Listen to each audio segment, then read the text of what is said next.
Happy July, everybody. I'm really sorry that I'm not at the radio club meeting with you all, but have no fear, I still have a wonderful quiz to read. This month's July quiz is titled Brought to You by, and it's brought to you by Frank Morgan and the letters MWOTRC. Just kidding. But Frank has created an excellent quiz, and in my normal fashion, I have not pre-read it because I'm still going to take the quiz too. So here we are. This is the stalling part where you can go get your pencils and papers. Children, please prepare for the quiz. I hope you studied about your sponsors in Old Time Radio.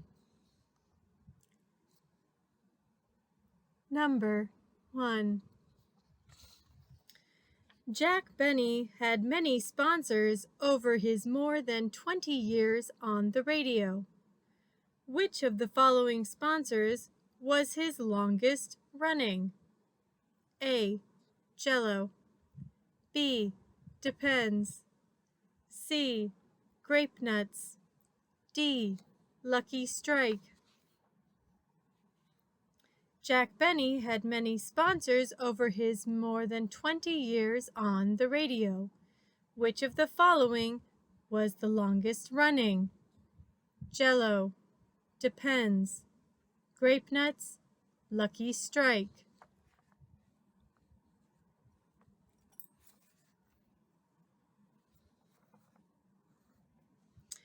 Number 2. Over the years, Kellogg's Pep cereal offered listeners lots of premiums.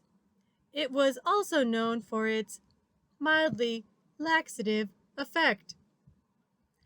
What popular children's program did Pep sponsor? A. Against the Storm. B. Potty Time Jamboree. C. The Adventures of Superman. D. Let's Pretend. Over the years, Kellogg's Pep cereal offered listeners lots of premiums. It was also known for its mildly laxative effect. What popular children's program did Pep sponsor? A. Against the Storm. B. Potty Time Jamboree. C. The Adventures of Superman. D. Let's Pretend. Number 3. This sponsor of The Adventures of Sam Spade wanted Sam's listeners to look good on Sunday afternoons. So it pitched which of the following hair products? A. Brill Cream. B. Kreml Hair Tonic. C. Vitalis for Men. D. Wild Root Cream Oil. Charlie. This sponsor of The Adventures of Sam Spade wanted Sam's listeners to look good on Sunday afternoons. So it pitched which of the following hair products? Brill Cream, Kreml Hair Tonic, Vitalis for Men, or Wild Root Cream Oil.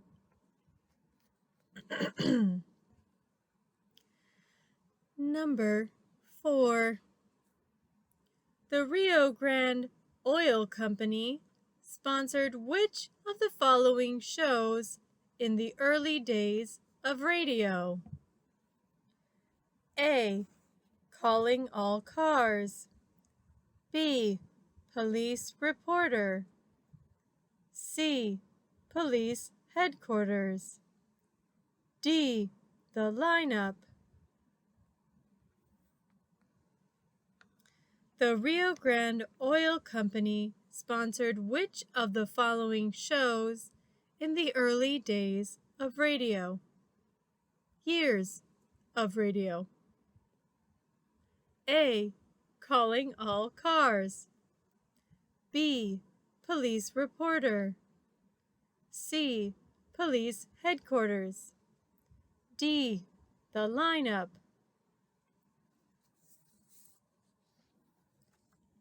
Number 5. Orange Crush was a sponsor of what colorfully titled radio program? A. The Green Llama. B. The Voyage of the Scarlet Queen. C. The Green Hornet. D. The Scarlet Pimpernel.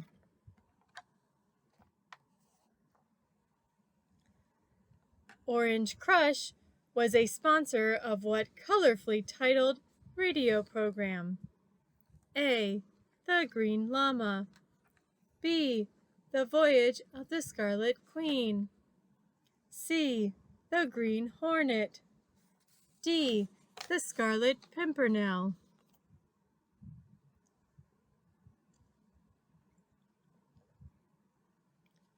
Number 6. Each week, listeners of Fibber McGee and Molly were told that this sponsor was headquartered in Racine, Wisconsin. What is the name of this company? A. Kraft Cheese Corporation. B. DuPont Corporation. C. Procter & Gamble. D. S.C. Johnson Corporation.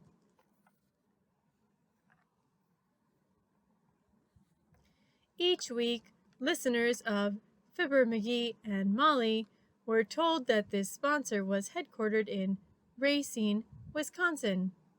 What is the name of this company? A. Kraft Cheese Corporation. B. DuPont Corporation. C. Procter & Gamble. D.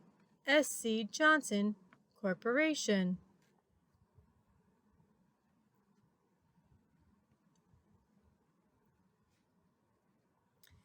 Number 7. The Texaco Star Theater was hosted by whom? A. Ed Wynn. B. Alan Young. C. Milton Berle. D. Lionel Barrymore.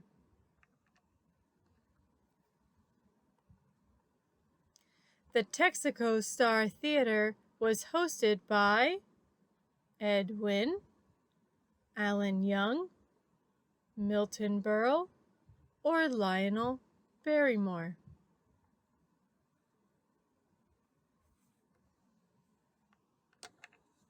Number 8. Blue Coal was the well-known sponsor of The Shadow. Why was the coal colored blue? A.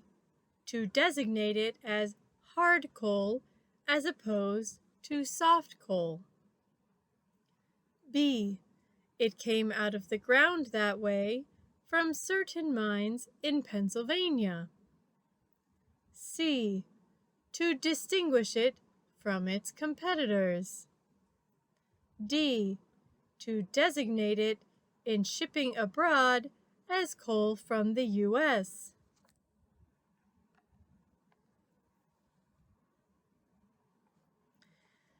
Blue Coal was the well-known sponsor of The Shadow.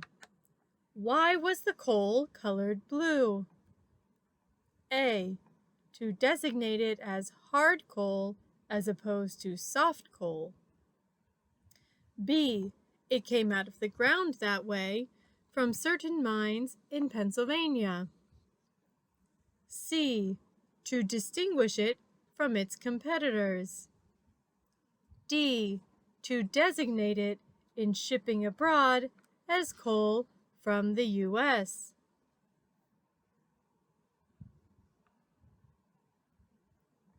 Number 9. Beer sponsored many sports on radio, but not all that many old-time radio programs. Pabst Blue Ribbon did sponsor one, but which one? A. The Tennessee Ernie Ford Show. B. The Life of Riley. C. The Spike Jones Show. D. Duffy's Tavern. Beer sponsored many sports on radio, but not all that many old-time radio programs. Pabst Blue Ribbon did sponsor one, but which one? A. The Tennessee Ernie Ford Show. B. The Life of Riley. C. The Spike Jones Show. D. Duffy's Tavern.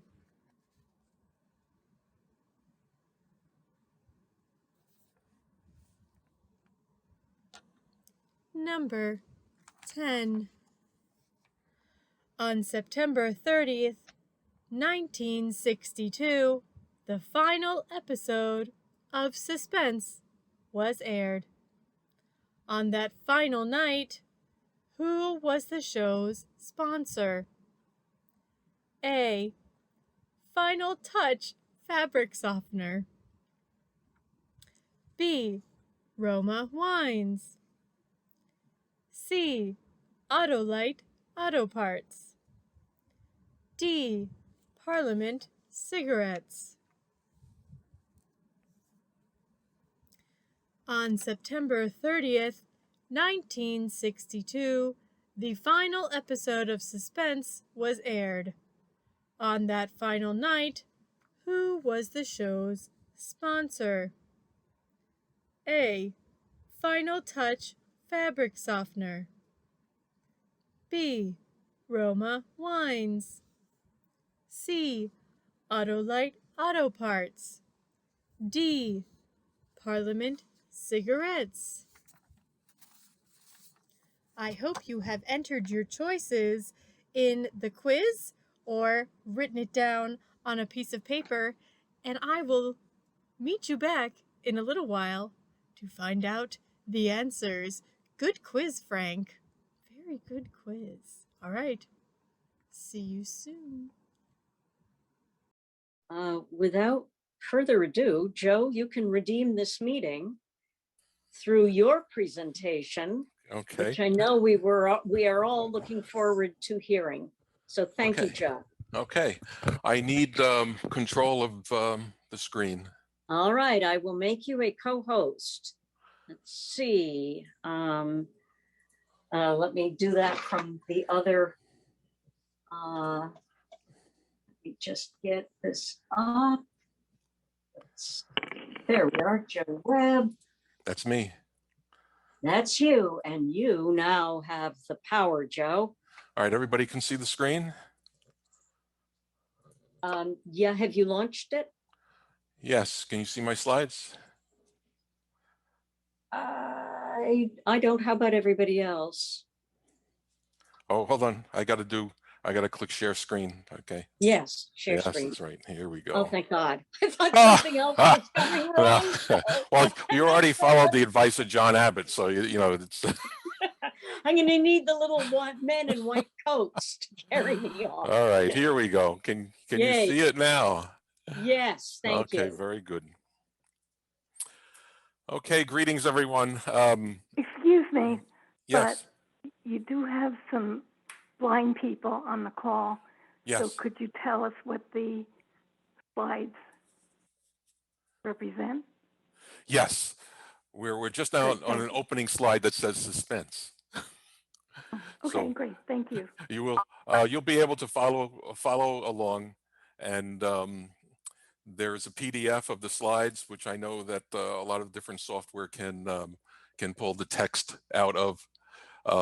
And I would suggest that if anyone who is on the phone or needs a hard copy document that can be translated in various software, send an email to suspenseotr@gmail.com, and you'll get a bounce back email right away that will give you a link to the slides and also to a website that has lots of other resources.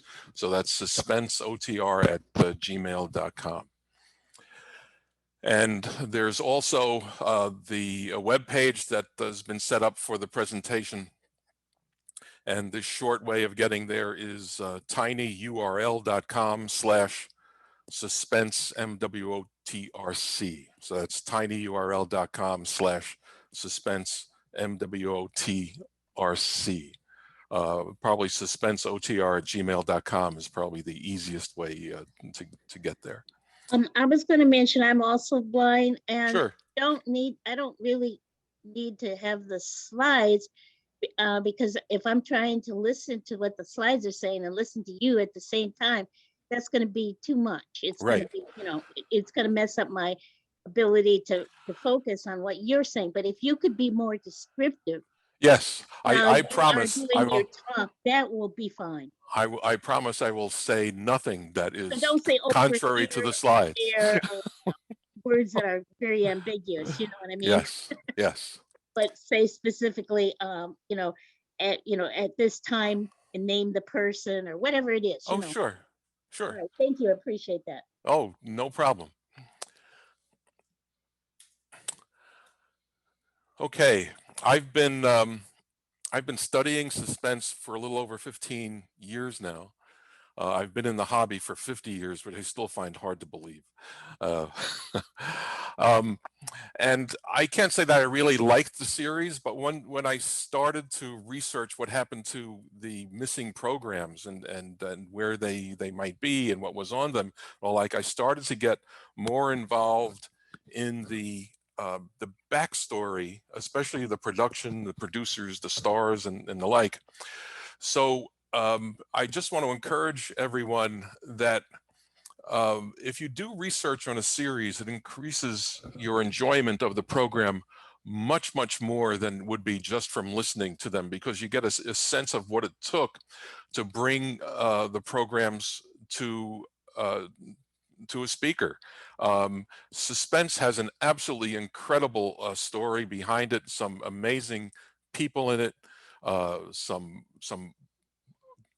great moments, some really poor moments, and it's just really amazing what you can do now in terms of researching programs online. So Suspense has been the one that I have picked to devote a lot of time and research to.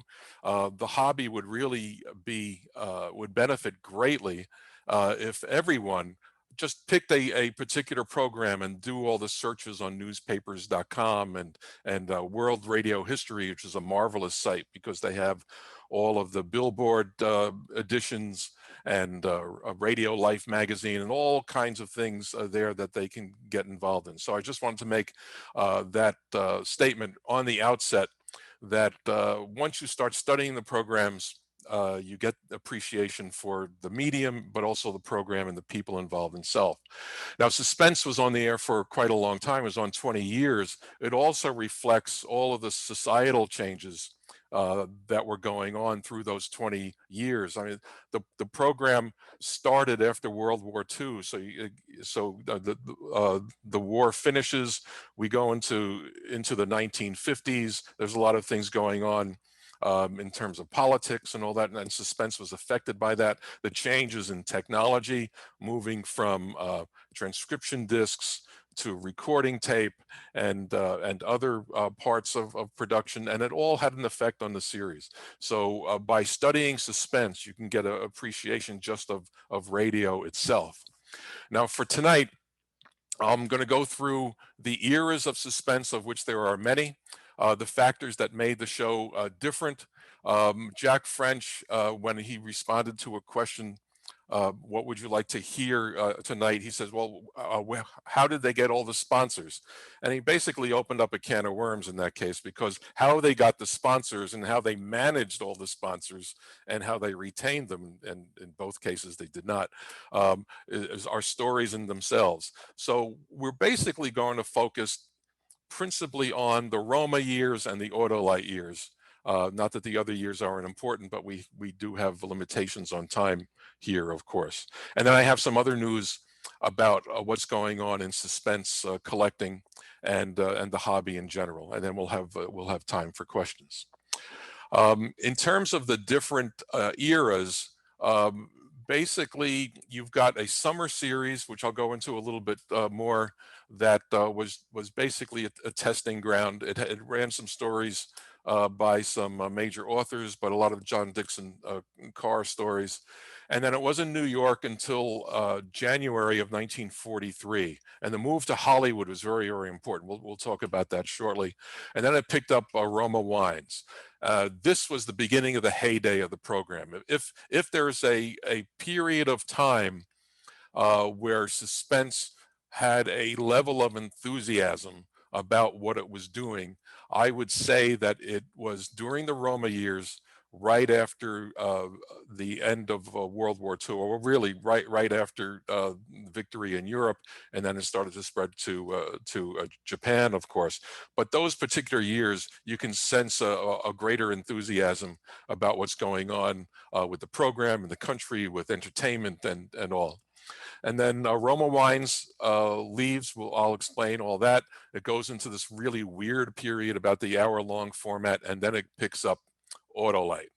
And even though Autolite spanned from 1948 to 1954 and had three different producers, Anton M. Leader, William Spear back for another year, and then Elliot Lewis. Elliot Lewis was the one that really was the defining producer for those Autolite years. And after Lewis, we get into a period where the show doesn't have a sponsor anymore. Norman MacDonald takes over for half a year, and then Anthony Ellis. Ellis has disagreements with a key CBS executive, and William Robeson, who was kind of put on hiatus because he was included in the Red Channel's blacklist, comes back to the program and saves the program. And Robeson is just a really, really interesting character, and I hope some people are encouraged to do some research just on his career. And then in August 1959, it leaves Hollywood and returns to New York for some years that are very interesting in and of themselves. A lot of people don't like the Suspense New York period from 1959 till the end of the series, but in reality, a lot of the stuff that they were doing was better than what was being done on prior programs that were similar to Suspense. So those are the major eras, and tonight we'll be concentrating most on the Roma and the Autolite years. Now, what made Suspense different? Well, one of the first things was the producers had a real eye for story selection. They were always scouring publications. They were requesting scripts to be submitted at one time, and I think this is just a big PR number. I don't think it was the real number. They were claiming 1,000 scripts a week or 1,000 scripts a month. I doubt it was really that big, but everybody wanted to get onto Suspense. And in fact, 3 San Quentin prisoners ended up having scripts on Suspense: Edgar Scott Floor, Jules Maitland, and Elmer Parsons. All had scripts produced on Suspense while they were in San Quentin. One of the people that William Spear brought on to be a full-time editor was Robert Richards. He was also a scriptwriter, but he had a very keen ear for what would work on radio. So you had people submitting scripts as outlines of storylines, and then Richards would work with them and to create a script that would work for Suspense. In the selection of the Hollywood stars, one of Jack's question was, how come they use so many comedians and folks like that? Well, there's a key person in all of the Suspense history, especially the William Spear years, and that was his wife at the time, Kay Thompson, who was a musical coach at MGM. So she was rubbing shoulders with all of the stars of the MGM musicals, and whether they be dramatic actors or singers or dancers or whatever. So that's how they ended up getting a lot of these entertainers who just wanted to do something a little bit different, so they could see, so they could put on display their other talents. So many comedians also were very good dramatic actors, and many times if they would be on Suspense, they would be able to demonstrate that to others. So there was a great desire to be on the series, and Kay Thompson played a very big role in that. Now, when you listen to a lot of programs, Suspense had a cast of regulars in this period of the Roma years, especially with Joe Kearns and Paul Frees and a lot of those folks, Kathy Lewis, Elliot Lewis. These were people that Spear could depend on. Spear ran a very loose ship in the ways that rehearsals would go, but he knew that anytime any one of those people got in front of the microphone, it was very, very serious business. And by having the rehearsals that were often filled with a lot of levity and Spear playing jokes on a lot of the cast and all that, that was their way of exploring the creativity of the radio production. But once Spear found his cast, so to speak, he really stuck with them. And also the sound effects of production was much better than on other series, and they invented a lot of sound effects in the process of when Suspense was in Hollywood. After you've listened to the show for a while and other programs, you start to realize the important role that music plays in the series. A lot of that music was custom written, and Spear could speak with his musical directors, Lud Gluskin and Lucien Morak, because he was also a musician. Not many people realize that. And he also composed songs. I mean, not a lot of them were popular at all. A lot of them were he was just composing songs. And he started his career prior to radio as a music critic, as a very, very young man. So he was very smart in terms of being able to guide the kind of music that he felt would be the right musical bridges for a program. And he had more of a collaborative relationship with the expert musicians in the orchestra that other programs did not have. In the beginning, I really did not think that much about William Spear in terms of how important he was, just another producer, just another director. But as you start to research this more and more, you realize what a difference he made, not just for these programs, but for all the programs that would do their best to emulate what Suspense had. And of course, nothing helps dramatic radio than big budgets. And they got big budgets from Roma Wines and Autolite to the point where they wanted to cancel because the budgets were too big in terms of the sales they were getting in return. But for the years that they did sponsor, Suspense really benefited from the inflow of money that they had into the series. Now, behind the scenes, how do we end up with the sponsors? Well, we have to take a first step to the pilot of the series, which was on a short series called Forecast that was on CBS in basically the summer of 1940. And they would have productions. They would alternate between New York and Hollywood of programs that they felt deserved a shot and a bigger budget than they would get from having a regular pilot or regular audition show. They would put them on the air, and you'd have a lot of audition shows that would be played for an ad agency and and the like. But here's a chance to actually get an audience response to it. So Forecast in the 1940, remember this is before World War II, was their opportunity to do that. So in New York, it was a CBS executive, Bill Lewis, and on the West Coast at this time, it was CBS executive Charles Vanda. And I had the benefit of having an audio tape of an interview that was done by suspense researcher John Scheinfeld in 1970, so it's 50 years ago, of Charles Vanda, where they exchanged cassette tape letters. And Vanda revealed a lot of things about this show. I've tried to listen to this program. I really don't like it. And I could never really figure out why. But Vanda's goal was to create a psychological thriller program with a lot of the money that the network could put behind it, as opposed to many of the other kinds of programs. So they thought they would try to recruit Alfred Hitchcock for it. Hitchcock was just starting, I would guess, the bigness of his career, and they felt that this would really give the show a very, very big boost.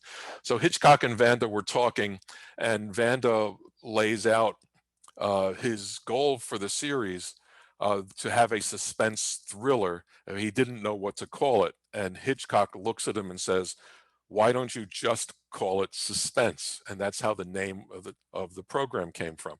So we owe Suspense existing to Hitchcock and the name of it as well. So they're working on the program. Hitchcock is there for the script revisions and the rehearsals. They pick up a novel called The Lodger, which Hitchcock was a very big fan of. He even made a movie about it. So here you have it. They're doing The Lodger, and The Lodger has no real ending to it. That's very important. But Hitchcock, according to Vanda, changed a lot of the way the show was presented, and Vanda was extremely pleased with that. Vanda did not think that Hitchcock, working in movies, could have a feel for what radio was, but he actually did.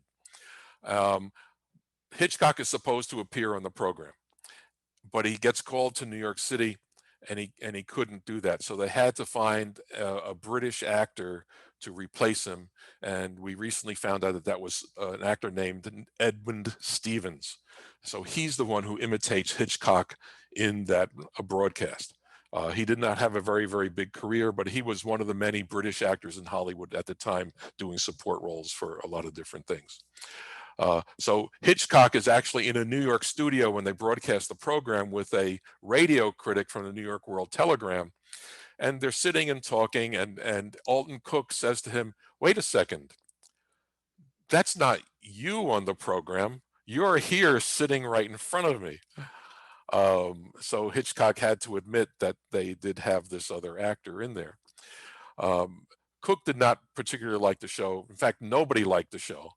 The Lodger doesn't have an ending. You don't know really what happened. It's just that the killings stop. And if you haven't listened to the program in a while, you may want to go back, because Hitchcock, whoever is playing him, discusses potential endings and who it was and the like. And they wanted some of the other shows to be like that. Well, this is where Vanda believes he made his mistake in selecting that particular story. And this is what the advertising executives thought.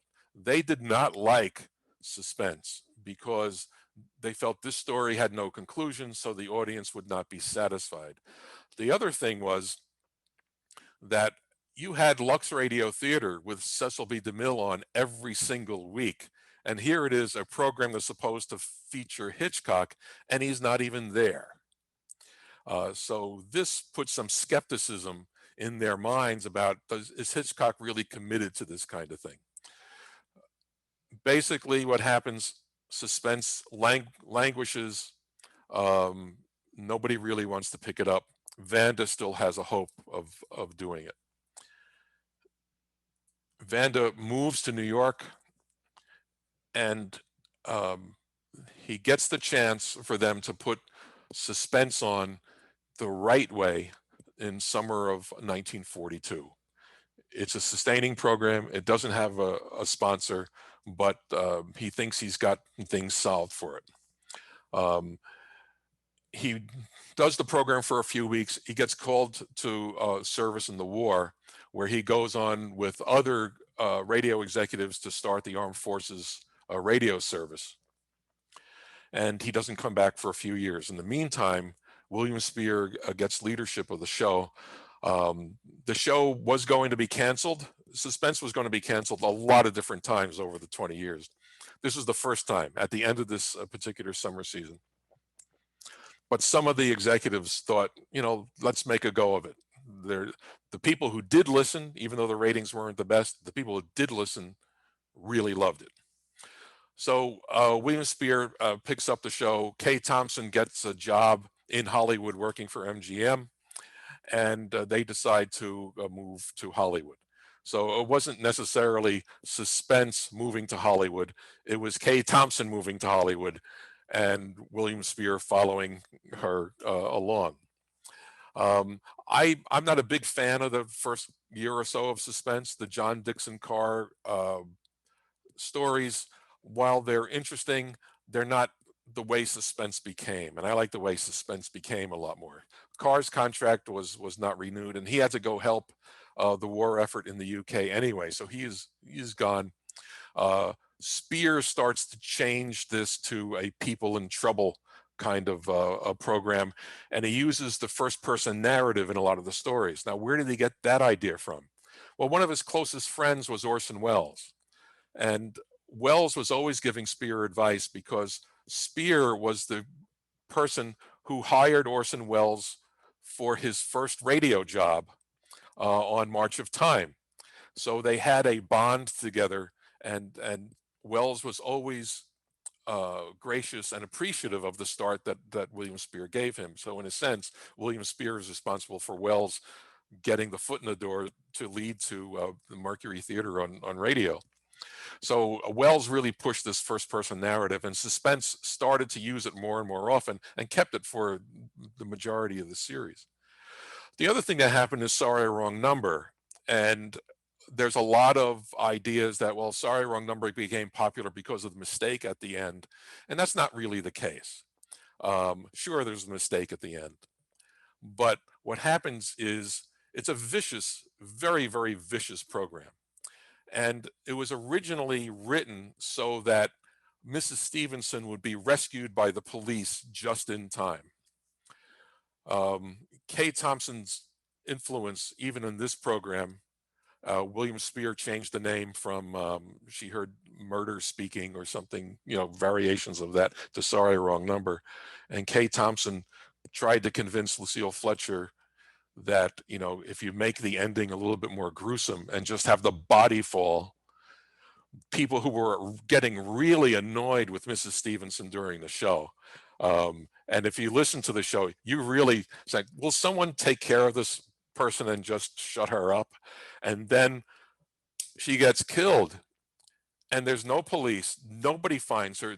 This kind of story, which is kind of dark, is common in so many things that we've seen over the years, but it was new, especially for radio at that time.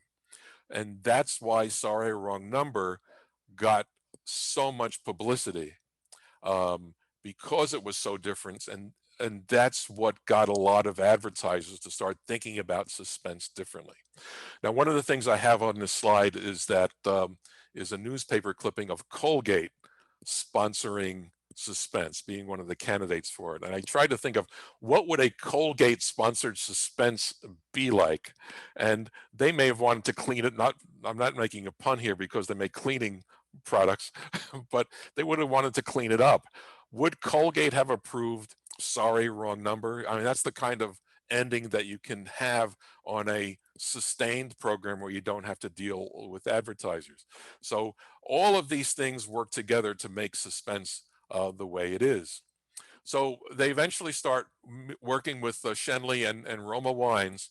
And I thought it's interesting how in wartime, a wine company sponsors a program. And what was really going on there was because of so many restrictions on getting foodstuffs and the like, where you had to have points for meat and all those kinds of limitations, having a glass of wine for a really subpar dinner because you didn't have a lot of the kinds of foods that you'd want if it wasn't wartime, really made the meal better. And news was, for the beginning of the war, was exceptionally bad, and people just needed a chance to get away from things a little bit and get a feel for that some life can be good and be different, and a meal was one of the ways that they did that. So in a lot of ways, this was a good idea. Roma Wines was already on radio with a different program, and they decide to go ahead and sponsor Suspense. But the decision took so long that CBS did not have a national time slot for it. So they ran the East Coast broadcast on Thursdays and called everybody back into the studio on Mondays to do the West Coast broadcast. So East Coast was East and Central, and East Coast was East and Central, West Coast was Pacific and Mountain. And that went on that way for about 10 months. And we have found differences between the programs that are really interesting to hear. But it was on this schedule until September 1944. And then they finally were able to get a night together because CBS Pacific had already solved that Thursday time. The ratings were very, very good. Everybody loved it. They had a chance the agents had a chance to put their clients in a prime position.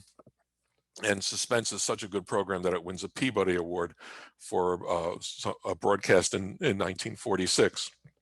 So during this time, when you listen to the programs, you can get a sense of momentum building in the series. And then 1947 comes along.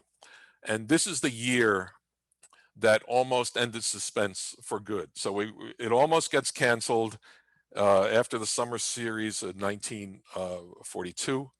It gets a sponsor with Roma, and then 1947 things are a little bit rocky, not just for the program, but also for William Spear, Kay Thompson, and many of the others involved in it. So this is what happened. World War II ends. Consumers start going back to their regular patterns of purchases. There's a greater enthusiasm for saving, buying homes and things like that. So wine starts to fall down on the list of priorities of people's purchases. So wine sales are down. Suspense is a very, very expensive program. Roma wants a different deal. And they decide that they're going to cancel their contract. But in April of 47, Peabody announces the awards, and it turns out Suspense got an award as the best mystery program on television. So CBS twists the arm of Roma, saying, look, you're going to get a lot more publicity now, so let's continue the contract, and your sales will go up. Well, they don't. But they got him in there for another 26 weeks. Things are going on in William Spear's life. He's got to go to New York City because Howard Duff is in The Naked City, Mark Hellinger's film. So he has to move Sam Spade to New York for 3 weeks to allow Duff to be on that set.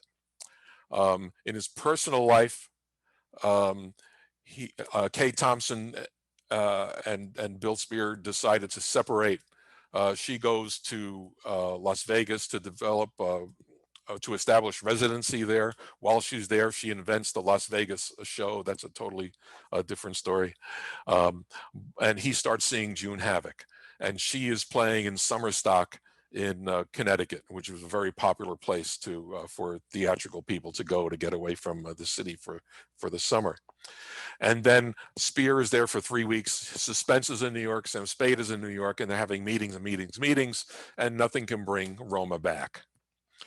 So it all ends in November 1947 with the play 100 in the Dark, and that's the same script that closed the summer 1942 season. And I have to think, with a lot of people in entertainment being a little somewhat superstitious, we played 100 in the Dark, and the program came back. Let's do it again, and here we are. So Suspense is definitely canceled. No sponsors on the horizon. Then they get the idea that Suspense was really, really good, and the problem was with Roma. But we have this program called Lux Radio Theater, which is the top-rated program, and it's an hour-long program. Let's turn Suspense into a 60-minute program. There was a split among the CBS executives, and in some ways you can understand how they decided to go ahead with it, because they had an open hour on Saturday night's broadcast, which I think is a very bad night for a program like Suspense. But they had this open hour, so they figured they'd give it a shot. In reviewing a lot of the newspaper timetables, Suspense isn't playing on Saturday on the West Coast. They're playing a transcribed version on Sundays at 4:30 in the afternoon. So in a lot of ways, the 60-minute version of Suspense was doomed from the beginning. It had no national time slot. And playing something on 4:30 on Sundays in California, everybody wants to be outside, right? Because the weather's so marvelous.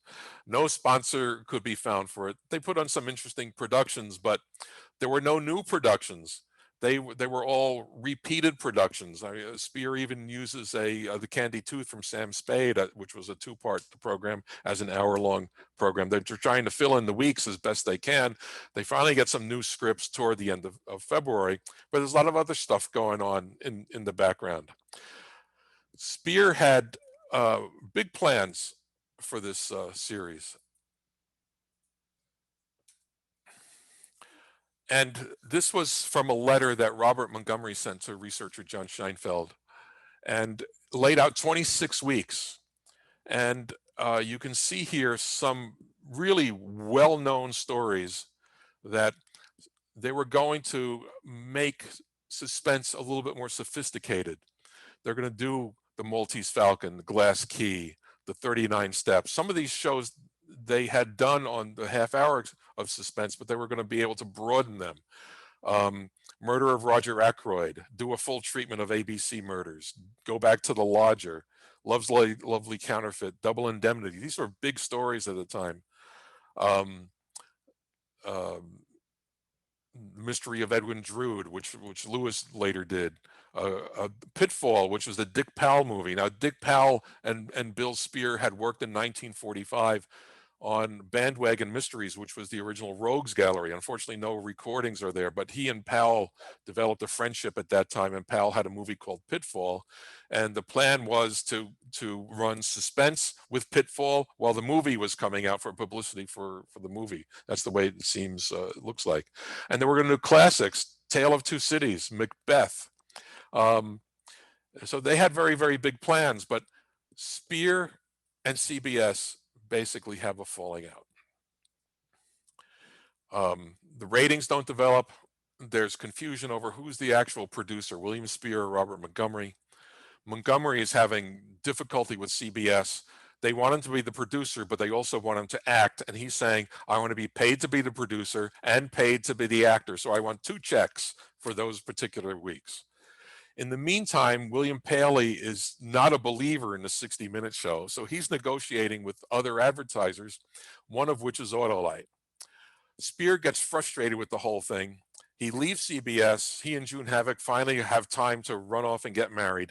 And then he jumps to ABC, of all places, to take over the clock. And while he's at the clock, he's still promoting himself as a master of mystery, and he's hiring actors who you'd normally hear on Suspense and using a few of the same scripts. And then Montgomery just quits. At the beginning of April, it's clear that the 60-minute format is doomed. Autolite is going to come and take over. So it basically falls apart. Paley was working in the background, and I find this interesting. On one hand, he's telling everybody 60-minute suspense is a really, really great idea and how much he likes Robert Montgomery. And on the other hand, he's working with the Autolite people saying it's a very, very bad idea. And he has so much power in this potential that he gets Autolite to change its advertising agency, to one that Bill Paley wanted them to have, who he had worked with before, and also to fund something called the Suspense TV version. So he was quite a negotiator in all of this stuff, and it's all happening behind the scenes. And I'm wondering if some of that behind the scenes stuff are things that William Spear got a little tired of. So we have Autolite to the rescue. Anton Leader stays on as the producer, and that announcement was made. Spear was available because the clock got canceled, but Autolite Suspense had already started, so he works with CBS and takes over Philip Morris Playhouse, which he turns into Suspense by using a lot of the Suspense crew, the cast, the writers, and some of the scripts. Unfortunately, not many programs from that year survive. He changes Suspense to be a lot more faster moving. So that 1 year that Tony Leader was there, I consider to be the best year of Suspense. So this starts with July 1948 and goes until the following summer. Ratings boom.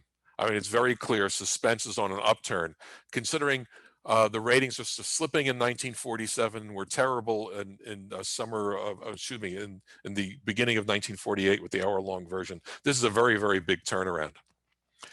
But Leader is not renewed. He had trouble getting along with the supporting cast. He insisted on having auditions of people who are already established with the program, and they just basically didn't like him. So Leader is not rehired. So Spear comes back. Philip Morris Playhouse is canceled. They decided it's cheaper to sponsor Casey Crime Photographer at this time. So this is that period where Anchor Hocking leaves and Philip Morris takes over Casey. Spear does not have time to direct, so he just wants to be a producer. He hires Norman Macdonald as the director. Spear really saw himself as moving into movies and starting to get involved in TV. He was not really successful in either of them on a sustained basis. Macdonald has a very good year under Spear, and while he's also producing programs like Escape and all, and goes on to produce Gunsmoke. It was his year at under Spear that I think helped make him a much better producer and director. And then after Spear's year, where he decides to leave to go make a movie with James Mason and his wife in Europe, he recommends Elliot Lewis as the new producer of the program, and Autolite agrees. But they change Suspense. So when Lewis takes over, Suspense TV is on the air, and and television has a very big uptake at this time because the costs of sets are going down and there's really not much to watch.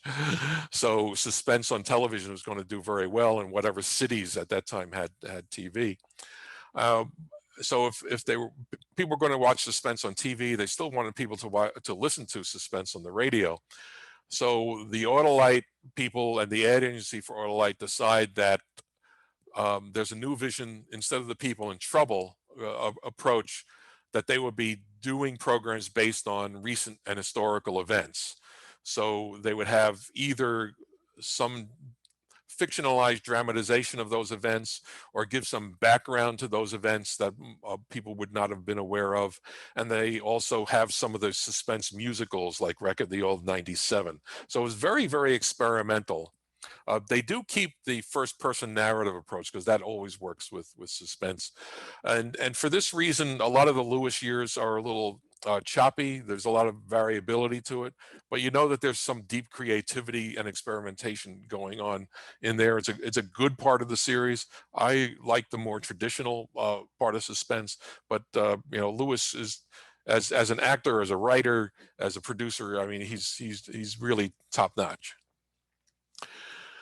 Autolite, on the other hand, meddles into a lot of the decisions about Suspense, and they're reviewing all of the scripts. So if you've heard a program called Celebration from 1948, it has an ending that just seems too happy and implausible. And you say, gosh, that doesn't really seem right. And then when you hear the 1957 version under William N. Robeson, you realize what a dark story this is. It's based on a husband murdering his mentally ill wife. There's a pleasant story for you, right? So Robeson carries it out, but Autolite doesn't really want that kind of story. So the wife recovers, and it's an accident. Mel Dinelli wrote a script called The Hand, about a severed hand, which preoccupies the main protagonist's mind. He had written it and sold it as a movie script, which was never done. So he rewrote it for Suspense for Joan Crawford, with whom he was had a relationship at that time. And it was advertised that it was coming up on Suspense. It was never broadcast. They decided to delay that slot for a week and then repeated the 10 years. So this script was never done. It was considered too gruesome. It had a drug addiction underlying plot to it. And Autolite didn't want that. The one that everybody knows is Murderous Revision. Howard Duff is mentioned in Red Channels. And Autolite was extremely sensitive to that kind of stuff. Lewis tries to cover it up by taking the tape that they had of the performance, re-editing it, and not mentioning who the stars are. Autolite doesn't go for that, and they finally do it almost a year later with Richard Widmark. Concerto for Killer and Eyewitnesses was written for John Garfield. He gets caught up in all of this stuff too. Lewis holds the script and finally does it himself after Garfield dies. And as a way of snubbing his nose at CBS and Autolite, he cancels a repeat performance of Sorry, Wrong Number for Concerto for Killer and Eyewitnesses. He was friends with Garfield. Garfield had a heart issue, a congenital heart issue, and family members and all believe that the stress of the blacklist helped exacerbate all of that situation. Even though Garfield had basically cleared himself, it was just still hanging around him. And in a funny part, Jack Benny agrees to do The Face is Familiar about a bank robbery, and the Autolite people think it doesn't really fit Suspense because it might actually be too funny or a little too lighthearted for Suspense. And Lewis supposedly had a coffee mug on his desk that he would point at, and it would say, "Where were you when the page was blank?" Benny loves The Face is Familiar, and he buys the rights to the script. And if you go on YouTube, he does the script on GE Theater, and it's very, very well done. It's very good program. Joe Kearns, other than Benny, is the only person who's in the TV version and also in the radio version. So Autolite was always had its fingers into things in terms of the production, and it caused a lot of strain on the set. But Lewis seemed to be impervious to a lot of it. CBS thought everything was going well with Suspense on the radio and Suspense on television, and then Autolite decides they're going to cancel both. So here's another situation where Suspense has no sponsor, and it's likely going to be canceled. Lewis plays for a few weeks after Suspense is canceled, and basically feels that there's no future in radio productions that don't have sponsors. Somehow the program hangs on. Everything else is falling around them. And it's a tribute to McDonnell and Anthony Ellis, who keep the program going. And eventually Robeson picks up and revives Suspense and makes it a better program. And even at some point, he got a budget restored so that he could hire some more prominent actors. And that's basically the story of Suspense and its sponsors. After Robeson's tenure finishes, when they move the program to New York City, Suspense gets canceled again, but returns when Gunsmoke on radio is canceled, and then it survives till September 30th, 1962, which is known by some collectors, not all, as the day that the golden age of radio died. What's interesting is that on the last program, which is Devil's Stone, it's not mentioned that this is the last episode of Suspense. A lot of affiliates wanted the programs to continue, and CBS still kept a feed of Johnny Dollar and Suspense. And if you look in a lot of newspaper schedules, it looks like a lot of that ran for another 3 to 4 years. So the program was still on the air. The good news for everyone, I've been involved with so many marvelous collectors over these past 15 years who've been generous with their collections and helping the effort of analyzing and understanding the series. We are still finding Suspense programs. Some new Suspense programs have been found over that period, but we're finding East and West versions. We're finding more AFRS versions. We're finding air checks and the like. So of the 944 episodes of Suspense, there are 911 of them. So over 96% of the series exists. For the missing programs that were only performed once, we have scripts for all of those, and we're always trying to encourage people to perform a missing Suspense if they're doing recreations. The total missing episodes is only 33, and there are 63 missing performances. The only time Suspense had 2 performances, East and West, was during the Roma period. In the early part, that it was on 2 nights. For the rest of the Roma period, it was on the same night, and then 2 weekends in August of 1943. Those are the only times that there were 2 separate performances. But these are being discovered, like I said. Some of the programs that I've been getting now are in such good quality sound compared to what's been circulating.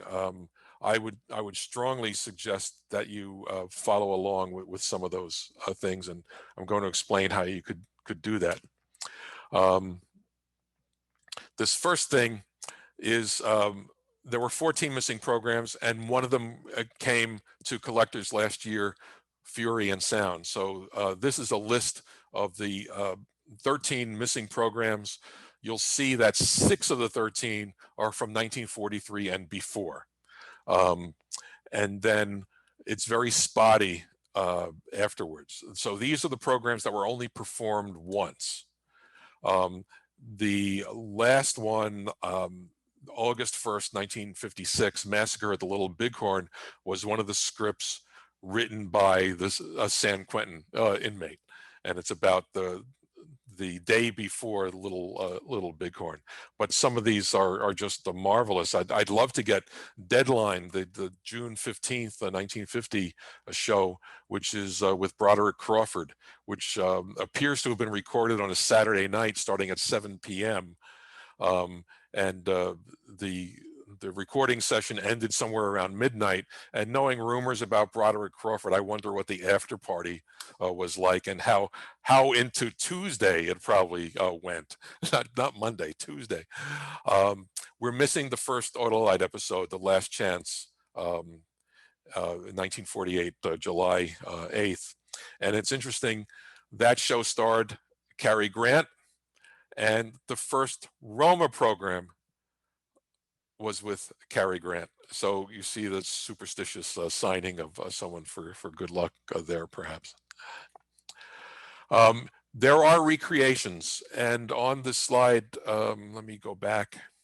I mentioned that some programs like Hangman Won't Wait and Will You Walk Into My Parlor, The Keenest Edge, and The Embezzler were recreated by American Radio Theater.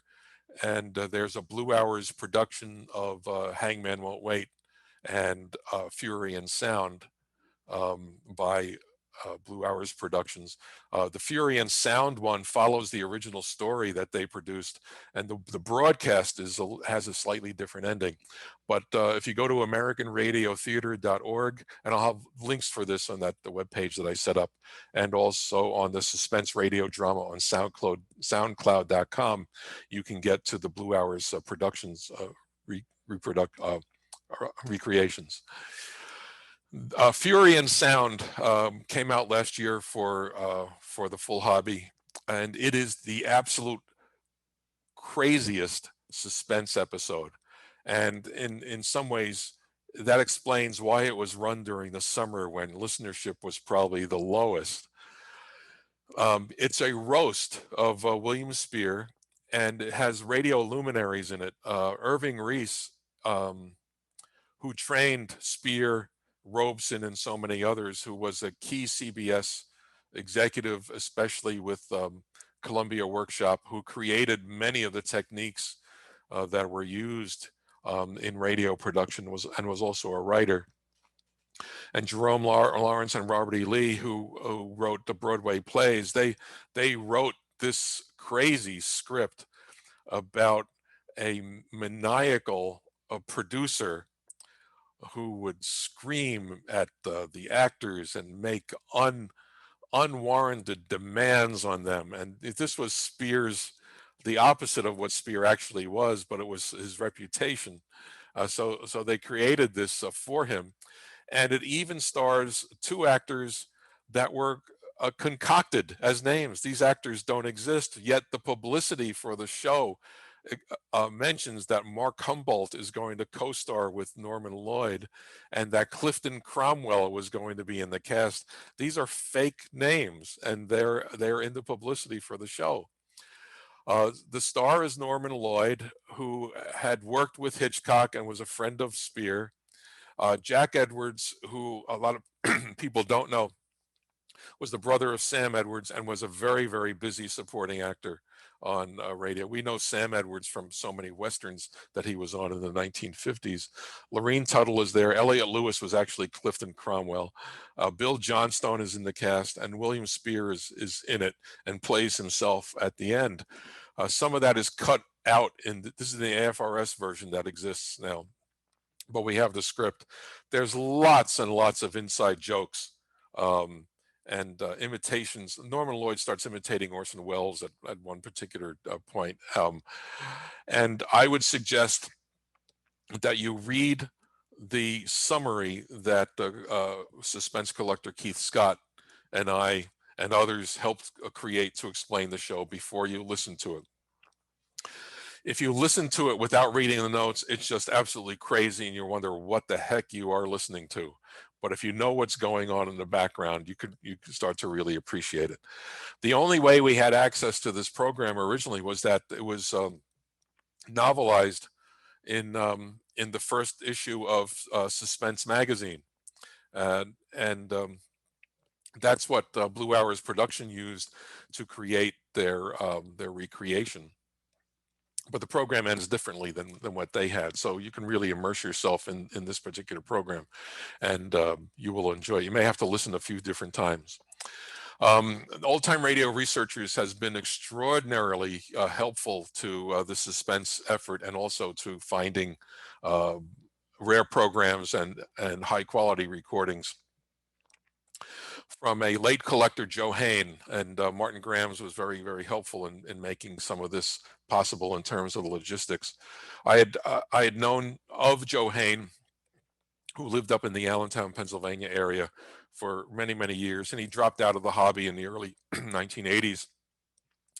But he was a pioneer collector in the late 1960s and early 1970s, and he had a lot of rare stuff, and we were able to arranged to get a hold of his collection and start recording the reels into digital formats, and they are being put up for free at archive.org. There's a link in the email or the web page that's set up if you go there. Again, if you send an email to suspenseotr@gmail.com, you'll get a link to that web page. They also made another purchase possible of an early collector who was a contemporary of Haynes named Stan Falk. And there are Suspense episodes that sound so different than what's circulating in there. So we're in the process of transferring them and using modern audio processing technology on them. And big upgrades are coming on all of these. There's a lot of other rare programs in the Haynes stuff up on archive.org, but please go there often because we're always putting stuff up. I've been working on an online Suspense log. It's up on Google.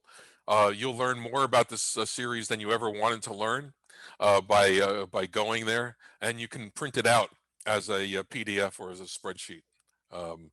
I update something on it almost every single day. It's the series has that much information still to be found on it.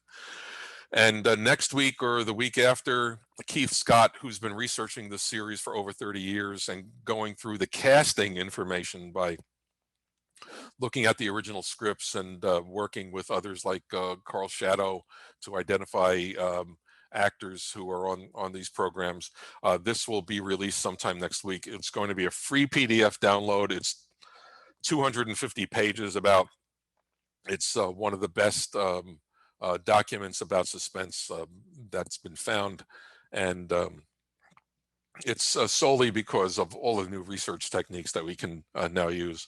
My greatest day as an OTR collector was spending a day with Keith, who lives in Australia, in June 2019 at the Thousand Oaks Library, amidst all the Suspense and the other CBS scripts. We just had such an enormous amount of fun that particular day. You can find Keith's escape log also, and there's a link to that. The escape log is just absolutely terrific.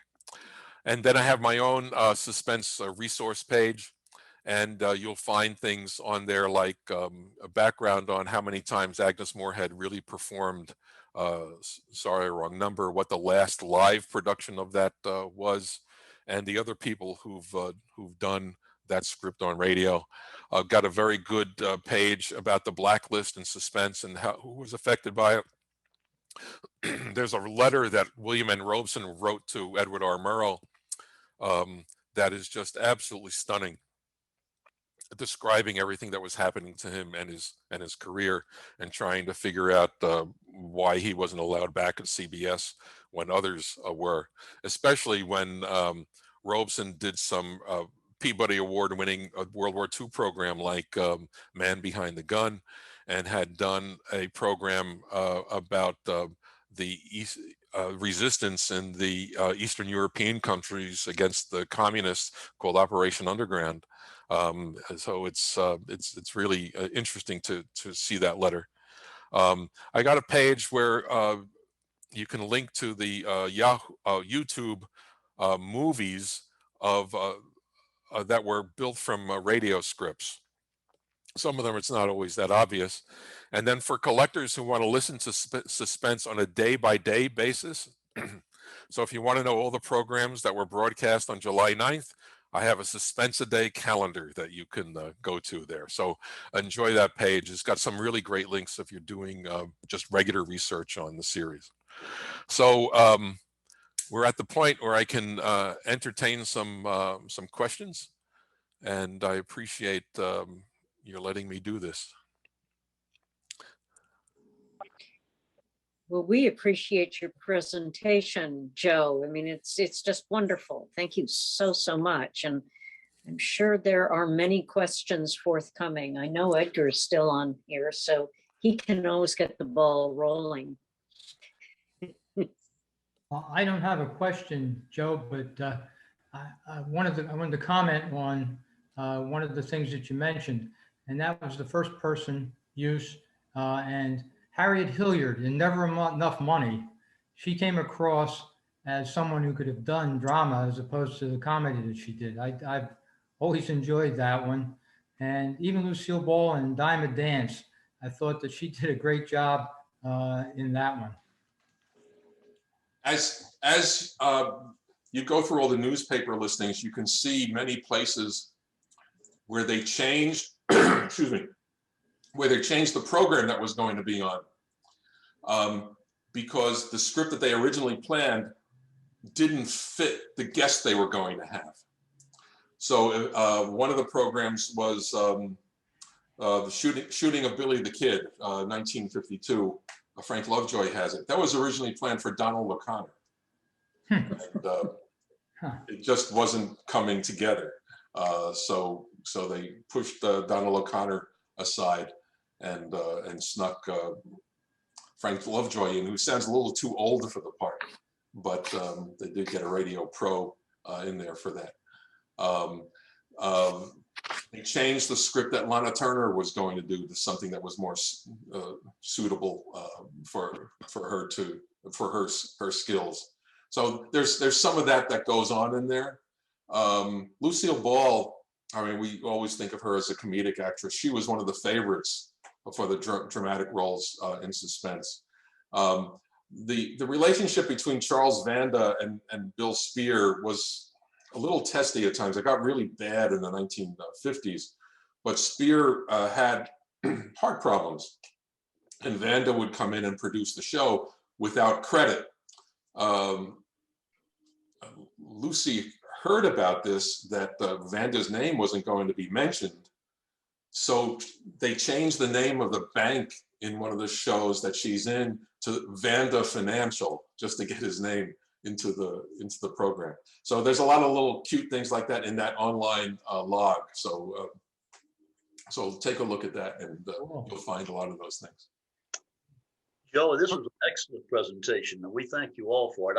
I had one question that came to mind only because of my bad memory banks, but there was an episode that it sticks out in my mind that had Fibber McGee and Molly playing a straight role, where the show took place on a midway, and there was a guy trying to kill them, and a lot of things came after them, but at the bottom line, Fibber gets the even hands and turns it over. He's actually a private detective going after the guy that's trying to kill him. Was that a correct episode? I don't think so. The one that Fibber McGee and Molly did was Backseat Driver. Okay, that could be. I just for some reason I thought it was Suspense. Yeah. Backseat Driver was written by someone who was selling recording equipment. Yeah, she had been an actress in San Francisco and got involved in some recording technology, and she got involved in that company, but she wrote her script, and that was her only script on the program. Yeah. I have a question about the salaries that these star actors receive for performing. What was the salary range that they were paid for the shows? The supporting actors got scale. All right, but scale at that time might have been like $12 an hour, $13 an hour, and when you adjust it for inflation, if you had a regular gig on Suspense, you were doing really, really well. Spear was taking $500 a week, so that's about $5,000 a week to do the program.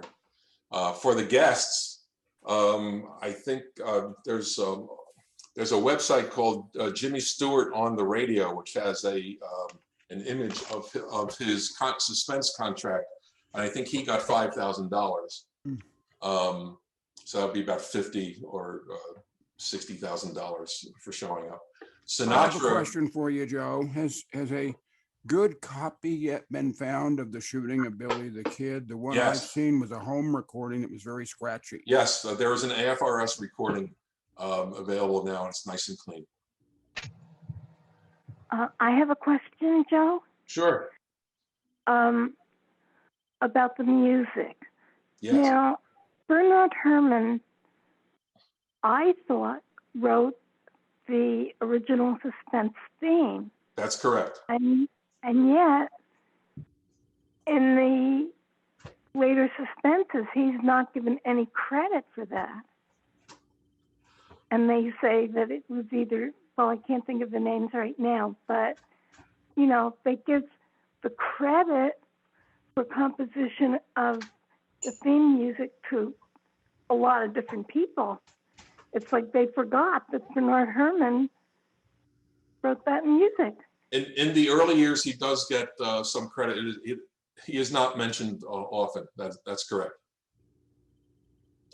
He had bigger fish to fry anyways. I have a bunch of questions. Can you imagine that tax return when he was married to Lucille Fletcher at that time? That was quite a joint tax return. Yes. Yeah. Thank This you. is Edgar Russell. I had a question, and you may have covered it earlier, but I was wondering for each of the major producers, was there an actor that they always wanted to get and never could? And by the same token, was there an actor that they pursued for years and finally got the act? Do you know from any of the conversations or interviews? William Spear really liked working with Cary Grant and Joseph Cotten. Cotton was able to come in almost on a moment's notice whenever they got into trouble. In those particular years, you can tell something went wrong when there was a repeat of a script. They would always go into a file and grab something that somebody had worked on before. The one that they really wanted to get was Frank Sinatra. He finally showed up once. He got $12,000 for it. And the $12,000 wasn't just for Frank, it was for the guys who traveled with him. But there was some animosity over the size of that contract. And this is the one To Find Help, which was also a Mel Donnelly script, was done as a theatrical play. After it was on Suspense, called The Man, which was the original title, and became the movie Beware My Lovely with Ida Lupino.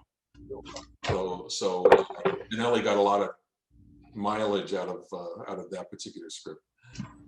Actually, wasn't Sinatra the second one to do that? Excuse me? Wasn't Sinatra the second one to do that? It was. Gene Kelly. Gene did Kelly, that. yes. And sometimes if Sinatra couldn't show up, he'd call Gene Kelly because they had worked together in musicals and things. Yeah. I have some questions, if it's okay. It depends on what they are. Okay.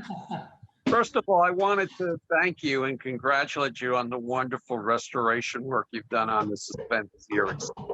And it was a very, very informative presentation. You shared a lot of valuable information.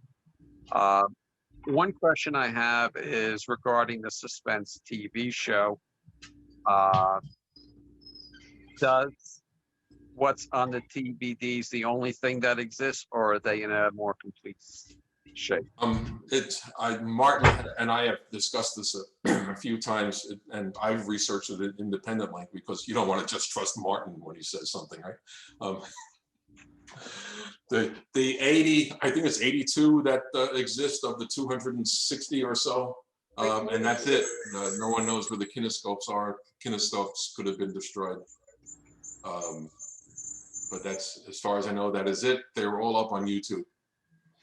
Excellent. Another question is, as you've been accessing a lot of radio collections, one of the things that I've been thinking about recently is what happened with Dave Siegel's collection, and if that might have had some missing things that were helpful for you. It did not, in terms of Suspense. Dave and I were, even though there was geographic distance between us, we were very good friends. I miss him dearly. The collection ended up with David Golden, and it will end up out someplace sometime. But David and the two Davids became quite friendly over the years, and he has that now. Remember, and Dave Siegel would admit this, he wasn't the best recordist. So a lot of the things you would find in better sound if you could go back to the original source. But one thing that Dave's collection had was a level of organization that other collections did not have, and that was very helpful. But he gosh, must have been around 1985. He got his Suspense. He threw out his Suspense collection and got all the reels that I had, and then we were up to we kept up with each other on any of the new programs over the years. But he didn't have anything new that was on Suspense. Why is it that so many copies of The Cave of Ali Baba that have circulated lately do not have that young girl talking about rationing and saving food? And the copy I had for years had that opening. Because they edited it out. Yeah. Yeah. It's really quite interesting. As we've been going into some of these older collections, like Joe Haynes' collection and Stan Falk's collection, and even some others, we're finding copies of air checks, especially of the 1960s shows, that you catch the end of Johnny Dollar, you get the commercial in the middle, between the two shows, and then the program starts, and then you get another local commercial at the end. And all over the years, all of those things have been cut out, and we're doing our best to make sure that we preserve all of that. Because we love air checks, because for someone who, I did not hear dramatic radio, even people, I'm 65, so I could have heard radio in the car or in the house or something or other, because I would have been 6 when Johnny Dollar and Suspense went up. But my parents didn't listen, so I had no clue that any of this existed until I found some of these at a comic convention and heard the Shadow rebroadcast on a New York City station. So I have no memory of it. So going back, these air checks give you a sense of what it was really like to listen to them, because you get the commercials are so different, the station ID announcements and all that. So that's really great. I was just having a correspondence with someone about where did those recordings come from of the 1960s, 61, 62 Suspense and Johnny Dollar. Most of them came from a collector in the Albany, New York area. That's why you hear WROW. His name was Pat Rispoli, and he was recording off the air, and he was trading with a lot of people at that time. He passed away in 1979, and he was responsible for at least 200 Suspense and Johnny Dollar programs that we have today. Without people, let's put it this way, after 1957, because even the networks were using recording tape and recording over them, it's only because of AFRS recordings and home air checks that we have so much of this series preserved.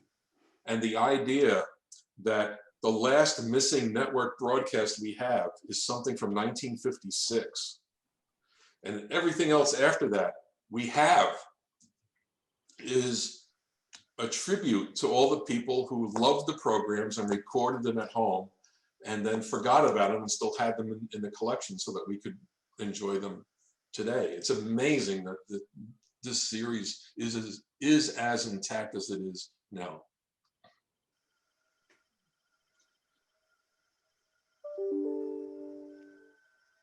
Will all of those missing air checks that you talked about that have been edited out, will those all eventually be available? The ones that we're able to find will be part of what the Old Time Radio Researchers Suspense release, whenever that is. We're still working on things. I have a backlog of about 200 shows I have to process to work on their sound. One nice thing about finding all these reels, all the stuff from the Roma era and the early part of the Autolite era, they're all on transcription discs. Most of them are available in really nice sound. And then you get to a period of the series where collectors really didn't care about them all that much. I mean, the early collectors focused on the big Hollywood stars, not just the program. So there was an attraction to that. So they were really happy to have those Suspense in their collections and not as satisfied with programs from the 1950s or mid 50s that had a lot of the radio pros that we all know and love, like Parley Bear and, all those folks who weren't big stars, but they're big stars to us, right? That's the part that we've had such a marvelous time finding on these reels, and have really good close to source recordings of.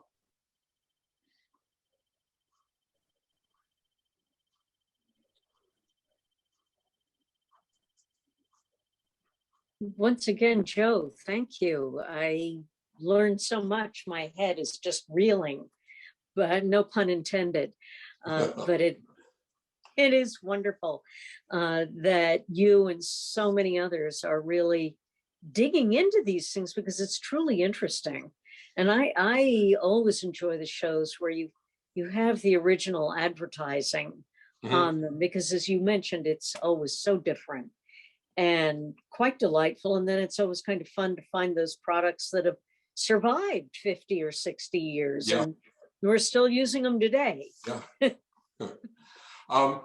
I could just make one last little plea for help. We have a lot of reels that need to be transferred. We are looking for people who have reel decks, who can just make good transfers. They don't have to process them, just make transfers. One of the greatest things with the Hain project is that we shipped reels all over the country.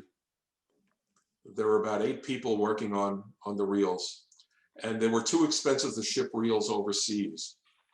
But we had collectors outside the US borders who are very, very good at sound processing. So they are getting all of the raw recordings that need the sound processing work, and then they are participating in this project of restoring the collection. So there's something for everybody to do. Another part of the Hain collection, there were somewhere in the range of 100 Ranger scripts, 100 Hornet scripts, and 100 Sergeant Preston scripts. So those are going to be up on archive.org. There's also a collection of old-time radio fanzines and old-time radio catalogs that are all going to be up there. We even found scripts of Og, Son of Fire, which is up on archive.org. That was a very big character in its time. It was quite a little enterprise that author had going. So go to that archive.org page and take a look for that. But if anyone has the ability to transfer reels and wants to get involved with a really great group of people scattered all over the country, I would really appreciate you getting in touch with me. Are the Lone Ranger scripts from the 30s or later? They're later. I think from the 50s.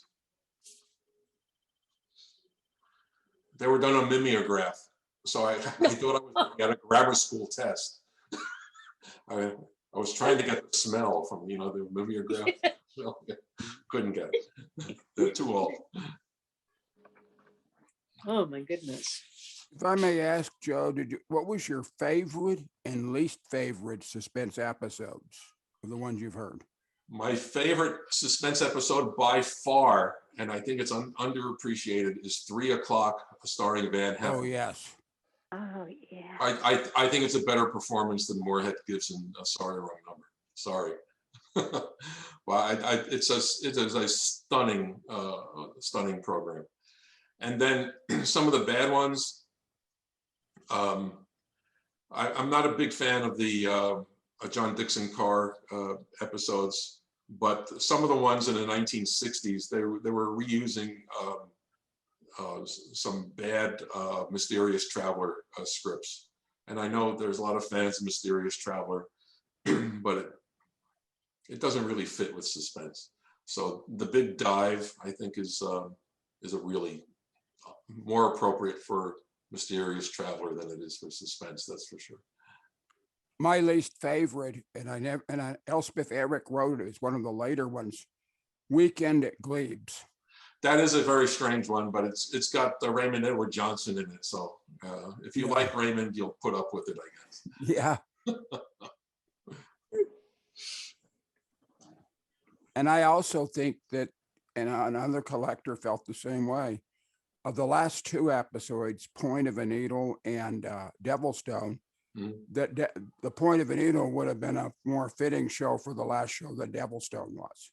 Yeah, Devilstone is a little confusing to me. I mean, we all love Jack Johnstone and almost everything he does, but I'm saying, gosh, you know, that's of all the things he did, it seemed a little weaker than some of the other ones. And I still think it's funny that he got to turn out the lights as being the last two scripts of both Johnny Dollar and Suspense. And we didn't get to hear them in a lot of places. Because I think maybe I mentioned this to you on another program, but the last Johnny Dollar and Suspense originally, the original copies that George Fowler had, were recorded by an engineer at a CBS affiliate in Little Rock off the network board.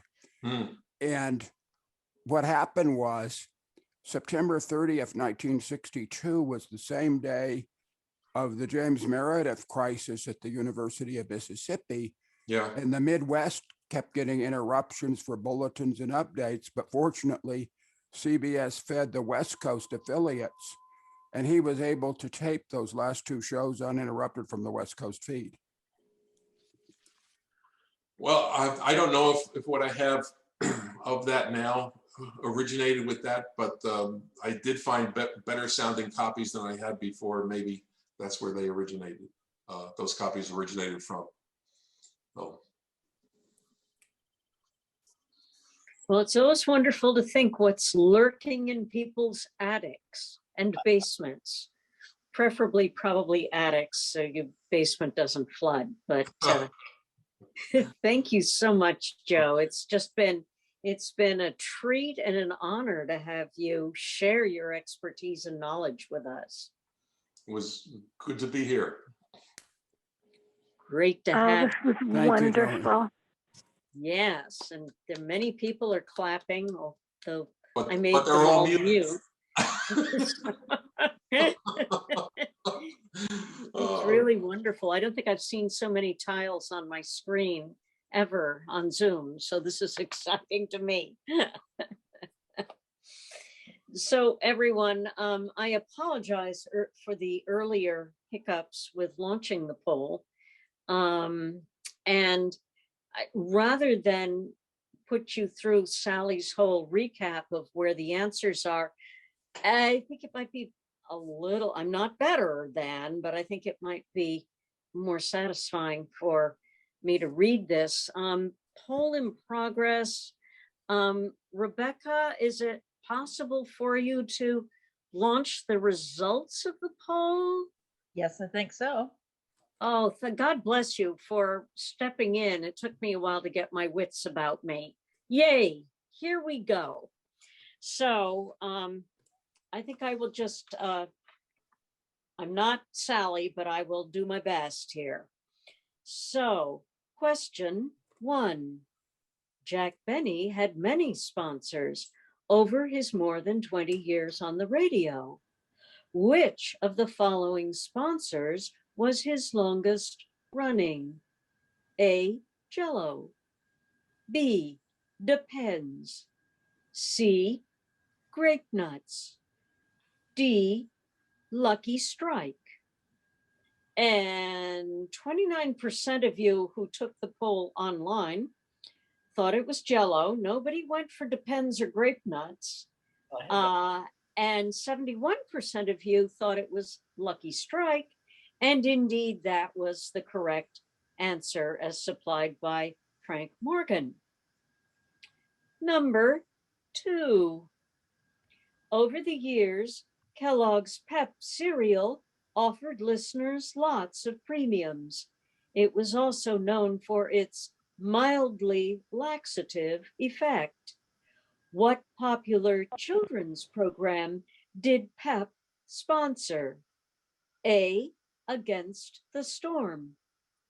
B, Potty Time Jamboree. C, The Adventures of Superman. D, Let's Pretend.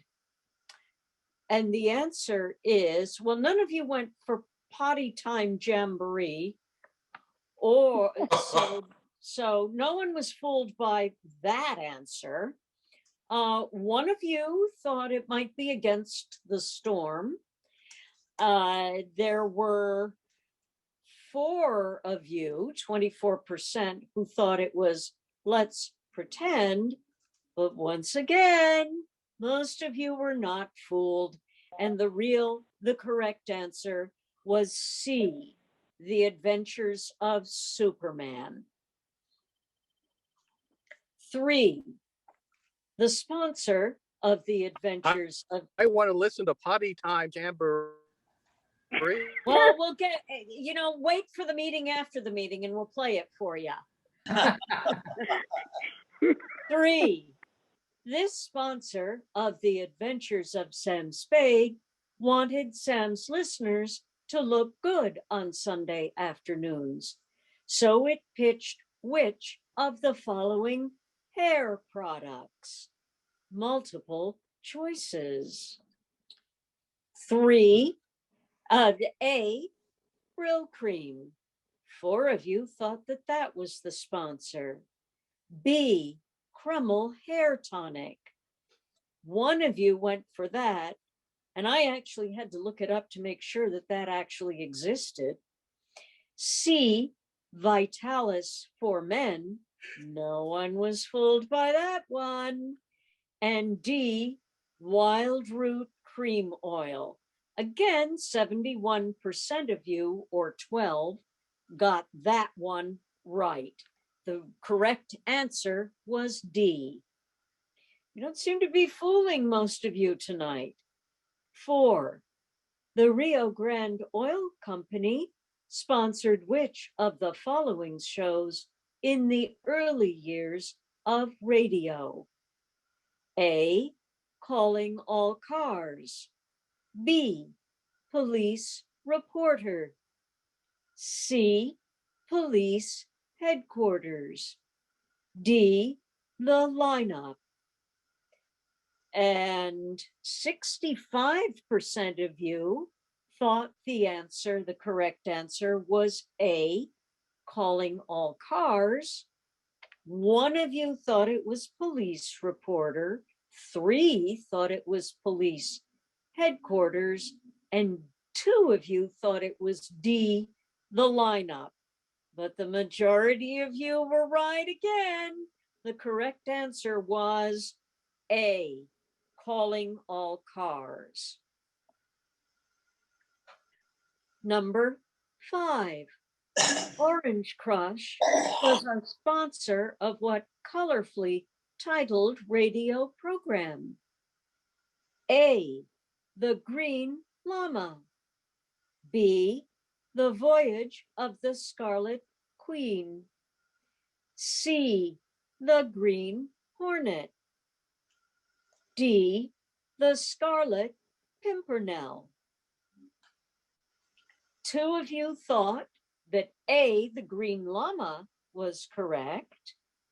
7 of you thought it was The Voyage of the Scarlet Queen, which ties with 7 of you thinking it was the Green Hornet.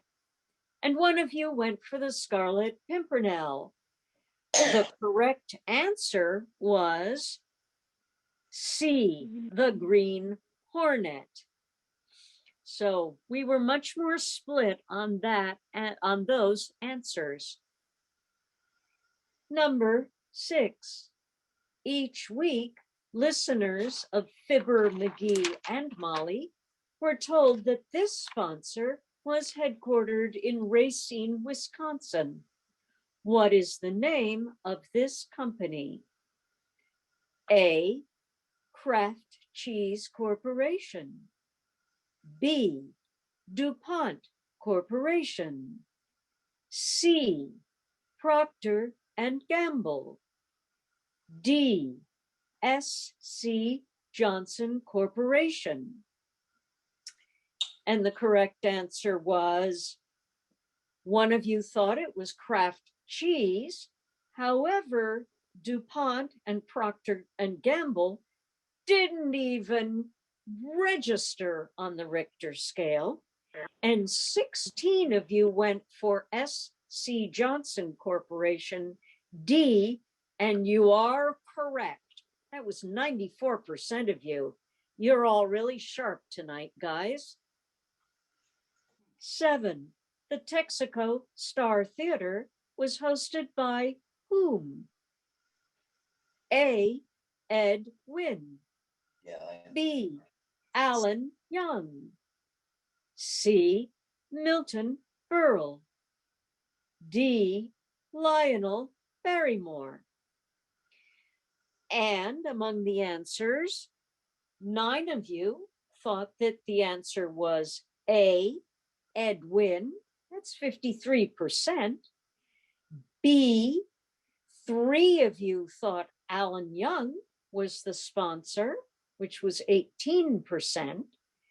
C, 47% of you thought it was Milton Berle, that's 8 in number.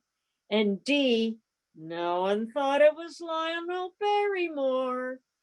And the correct answer was C, Milton Berle. So the popular vote was against you, but you weren't fooled. A, Blue Coal was the well-known sponsor of the Shadow. Why was the coal colored blue? A, to designate it as hard coal as opposed to soft coal. B, it came out of the ground that way from certain mines in Pennsylvania. C, to distinguish it from its competitors. And D, to designate it in shipping abroad as coal from the U.S. And the answers were A, 4 of you thought it was A, 2 of you thought it was B, that it came out of the ground that way. 11 of you, 65%, thought it was C, to distinguish it from its competitors. And D had no takers. And the correct answer was C, as most of you knew. 9. Beer sponsored many sports on radio, but not all that many old-time radio programs. Pabst Blue Ribbon did sponsor one, but which one? A, the Tennessee Ernie Ford Show. B, the Life of Riley. C, the Spike Jones Show. D, Duffy's Tavern. And this one where the answers were more all over the place. Only one of you went for Tennessee Ernie Ford, A. 7 of you went for the Life of Riley, which represented 41% of respondents. 4 of you thought it was the Spike Jones Show, and 5 of you thought it was Duffy's Tavern. The correct answer was B. 41% of you agreed that it was the Life of Riley. Last question, everyone. Number 10. On September 30th, 1962, the final episode of Suspense was aired. On that final night, who was the show's sponsor? No fair telling, Joe Webb. A, Final Touch Fabric Softener. B, Roma Wines. C, Autolite Auto Parts. And D, Parliament Cigarettes. Nobody of you went for fabric softener. It's like they just don't mix. 5 of you, or 29%, thought it might be Roma wines. And 8 of you, 47%, thought it might be Autolite auto parts. Very good educated guests. But the correct answer was D, Parliament cigarettes. 5 of you got that right. Thank you for playing. We look forward to Sally's return in August.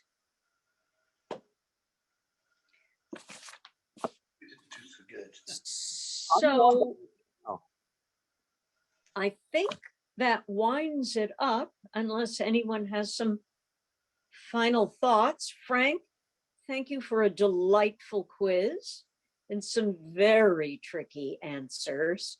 The last one on suspense was a stinker, especially since I don't believe Parliament cigarettes were specifically mentioned by Mr. Webb, or Dr. Webb, excuse me. I have a question.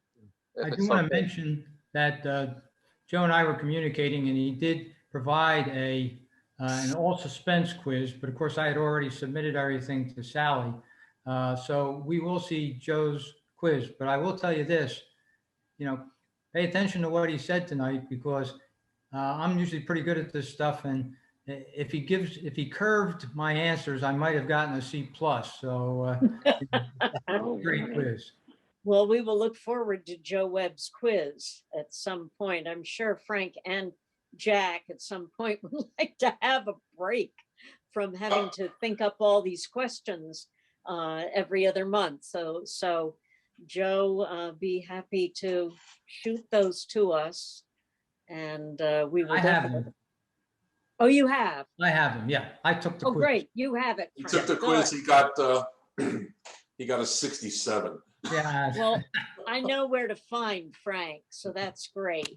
And I'm looking forward to meeting Joe at Mank in August. So that'll be fun, along with maybe a lot of you others who I haven't actually met in person yet. Actually, Wendy, I can tell you from personal experience that Joe's better on Zoom than he is in person. I don't believe that one for a minute, John Abbott. I will also say that in all the number of times I've heard Joe Webb talking about suspense, I learn something new every time. So he's either making up a bunch of stuff or he's just got a lot of information there. I suspect that head is crammed with an unbelievable amount of information. And I liked the pep talk on diving into a particular series, to get obsessed by it and really dig, because it sounds like very interesting and rewarding, and perhaps at times frustrating work, but worth it. There's so much more stuff being digitized. I mean, every time I go onto newspapers.com to search for something, new newspapers are showing up. They keep adding different archives to that site all the time. Wonderful. Yeah. Did someone say they had a question? Yes, I would like to get clarification on the Texaco Star Theater. If I recall, the answer that was given was Milton Berle, who I thought was on TV, and Edwin was on radio. Well, Edwin was the fire chief back in the day, but the Texaco Star Theater, Milton Berle was on radio for a couple of years, and then on television.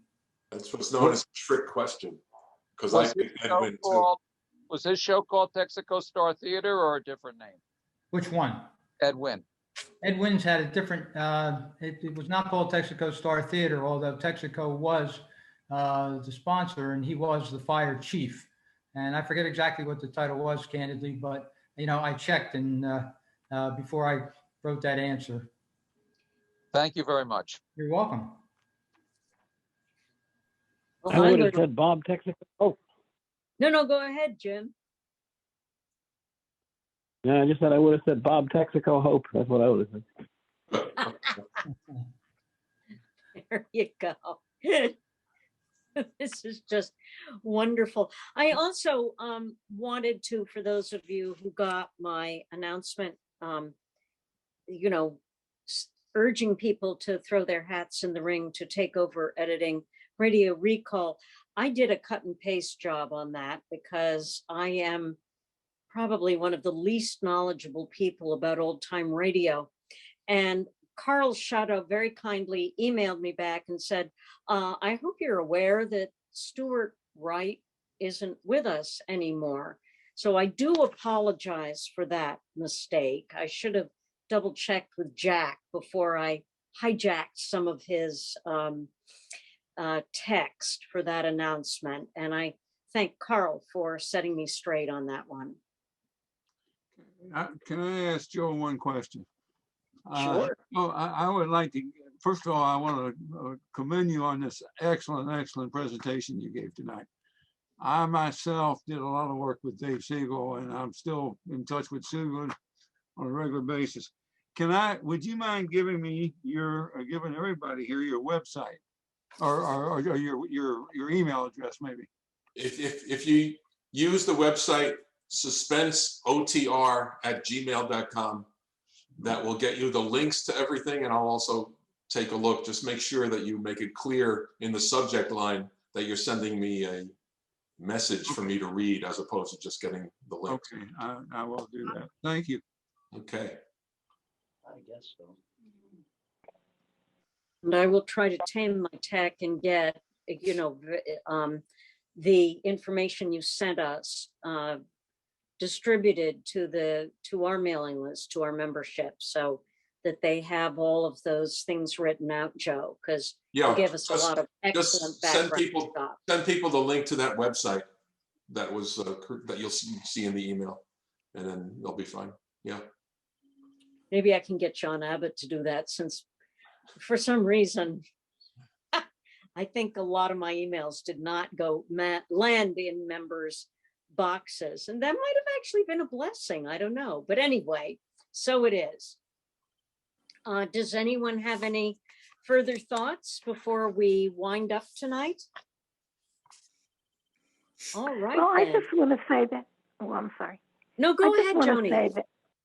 Just want to say that I love these meetings. This is a wonderful, wonderful group, and Joe Webb, you are fantastic. I always loved Suspense and still do, and listen to a lot of them. I live in a nursing home. I have no way of collecting stuff. I don't use a computer now. So, and I wish I had an open recorder so that I could do transfers for you. I'm very frustrated, but I just want to thank you and this wonderful club.